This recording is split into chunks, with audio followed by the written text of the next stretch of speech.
श्रीमद् भागवत गीता 13वां अध्याय प्रारंभ।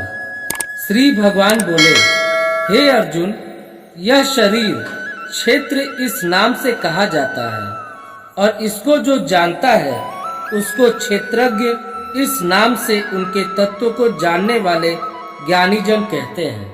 हे अर्जुन, तू सब क्षेत्रों में क्षेत्रज्ञ अर्थात जीवात्मा भी मुझे ही जान और क्षेत्र क्षेत्रज्ञ को अर्थात विकार सहित प्रकृति का और पुरुष का जो तत्व से जानना है वह ज्ञान है, ऐसा मेरा मत है। वह क्षेत्र जो और जैसा है तथा जिन विकारों वाला है और जिस कारण से जो हुआ है तथा वह क्षेत्रज्ञ भी जो और जिस प्रभाव वाला है वह सब संक्षेप में मुझसे सुन।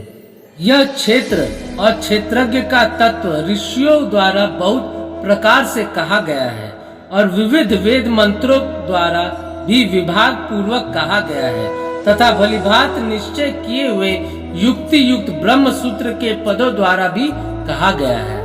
5 महाभूत अहंकार, बुद्धि और मूल प्रकृति भी तथा 10 इंद्रियां, 1 मन और 5 इंद्रियों के विषय अर्थात शब्द, स्पर्श, रूप, रस और गंध तथा इच्छा, द्वेष, सुख, दुख, स्थूल देह का पिंड चेतना और धृति, इस प्रकार विकारों के सहित यह क्षेत्र संक्षेप में कहा गया।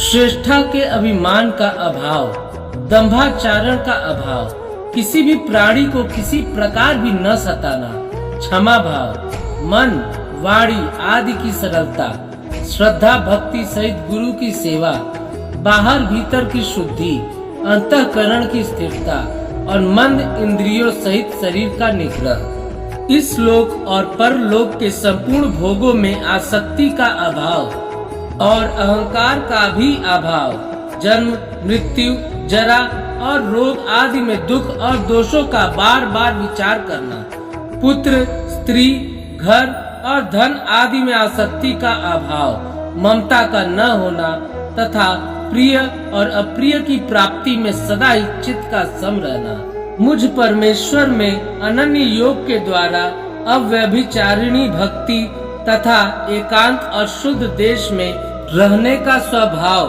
और विषयासक्त मनुष्यों के समुदाय में प्रेम का न होना, अध्यात्म ज्ञान में नित्य स्थित और तत्व ज्ञान के अर्थ रूप परमात्मा को ही देखना, यह सब ज्ञान है और जो इससे विपरीत है वह अज्ञान है, ऐसा कहा है। जो जानने योग्य है तथा जिसको जानकर मनुष्य परमानंद को प्राप्त होता है उसको भलीभांति कहूँगा।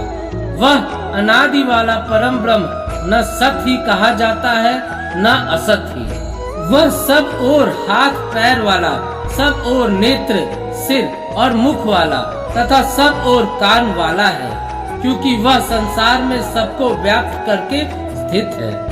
वह संपूर्ण इंद्रियों के विषयों को जानने वाला है, परंतु वास्तव में सब इंद्रियों से रहित है तथा आसक्ति रहित होने पर भी सबका धारण पोषण करने वाला है और निर्गुण होने पर भी गुणों को भोगने वाला है। वह चराचर सब भूतों के बाहर भीतर परिपूर्ण है और चर अचर भी वही है और वह सूक्ष्म होने से अविज्ञ है तथा अति समीप में और दूर में भी स्थित वही है। वह परमात्मा विभाग रहित एक रूप से आकाश के सदृश परिपूर्ण होने पर भी चराचर संपूर्ण भूतों में विभक्त सा स्थित प्रतीत होता है तथा वह जानने योग्य परमात्मा विष्णु रूप से भूतों को धारण पोषण करने वाला और रुद्र रूप से संहार करने वाला तथा ब्रह्म रूप से सबको उत्पन्न करने वाला है। वह परब्रह्म ज्योतियों का भी ज्योति एवं माया से अत्यंत परे कहा जाता है। वह परमात्मा बोध स्वरूप जानने के योग्य एवं तत्व ज्ञान से प्राप्त करने योग्य है और सबके हृदय में विशेष रूप से स्थित है। इस प्रकार क्षेत्र तथा ज्ञान और जानने योग्य परमात्मा का स्वरूप संक्षेप से कहा गया।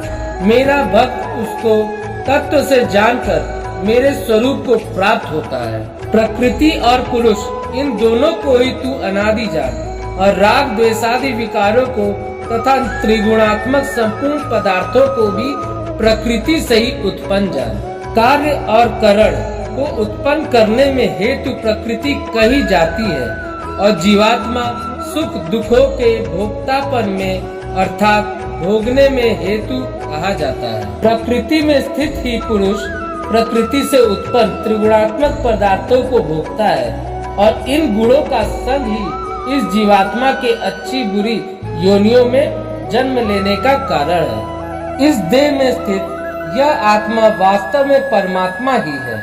वह साक्षी होने से उपद्रष्टता और यथार्थ सम्मति देने वाला होने से अनुमंता, सबका धारण पोषण करने वाला होने से भर्ता, जीवन रूप से भोक्ता, ब्रह्मा आदि का भी स्वामी होने से महेश्वर और शुद्ध सच्चिदानंद घन होने से परमात्मा ऐसा कहा गया है। इस प्रकार पुरुष को और गुणों के सहित प्रकृति को जो मनुष्य तत्व से जानता है, वह सब प्रकार से कर्तव्य कर्म करता हुआ भी फिर नहीं जन्मता। उस परमात्मा को कितने ही मनुष्य तो शुद्ध हुई सूक्ष्म बुद्धि से ध्यान के द्वारा हृदय में देखते हैं, अन्य कितने ही ज्ञान योग के द्वारा और दूसरे कितने ही कर्म योग के द्वारा देखते हैं अर्थात प्राप्त करते हैं। परंतु इनसे दूसरे अर्थात जो मंद बुद्धि वाले पुरुष हैं, वे इस प्रकार न जानते हुए दूसरों से अर्थात तत्व के जानने वाले पुरुषों से सुनकर ही तदनुसार उपासना करते हैं और वे श्रवण परायण पुरुष भी मृत्यु रूप संसार सागर को निसंदेह तर जाते हैं। हे अर्जुन, यावन मात्र जितने भी स्थावर जंगम प्राणी उत्पन्न होते हैं, उन सबको तू क्षेत्र और क्षेत्रज्ञ के सहयोग से ही उत्पन्न जान। जो पुरुष नष्ट होते हुए सब चराचर भूतों में परमेश्वर को नाश रहित और समभाव से स्थित देखता है, वही यथार्थ देखता है। क्योंकि जो पुरुष सब में समभाव से स्थित परमेश्वर को समान देखता हुआ अपने द्वारा अपने को नष्ट नहीं करता, इससे वह परम गति को प्राप्त होता है। और जो पुरुष संपूर्ण कर्मों को सब प्रकार से प्रकृति के द्वारा ही किए जाते हुए देखता है और आत्मा को अकर्ता देखता है, वही यथार्थ देखता है। जिस क्षण यह पुरुष भूतों के पृथक पृथक भाव को एक परमात्मा में ही स्थित तथा उस परमात्मा से ही संपूर्ण भूतों का विस्तार देखता है, उसी क्षण वह सच्चिदानंद घन ब्रह्म को प्राप्त हो जाता है। हे अर्जुन, अनादि होने से और निर्गुण होने से यह अविनाशी परमात्मा शरीर में स्थित होने पर भी वास्तव में न तो कुछ करता है और न लिप्त ही होता है। जिस प्रकार सर्वत्र व्याप्त आकाश सूक्ष्म होने के कारण लिप्त नहीं होता, वैसे ही देह में सर्वत्र स्थित आत्मा निर्गुण होने के कारण देह के गुणों से लिप्त नहीं होता। हे अर्जुन, जिस प्रकार एक ही सूर्य इस संपूर्ण ब्रह्मांड को प्रकाशित करता है, उसी प्रकार एक ही आत्मा संपूर्ण क्षेत्र को प्रकाशित करता है।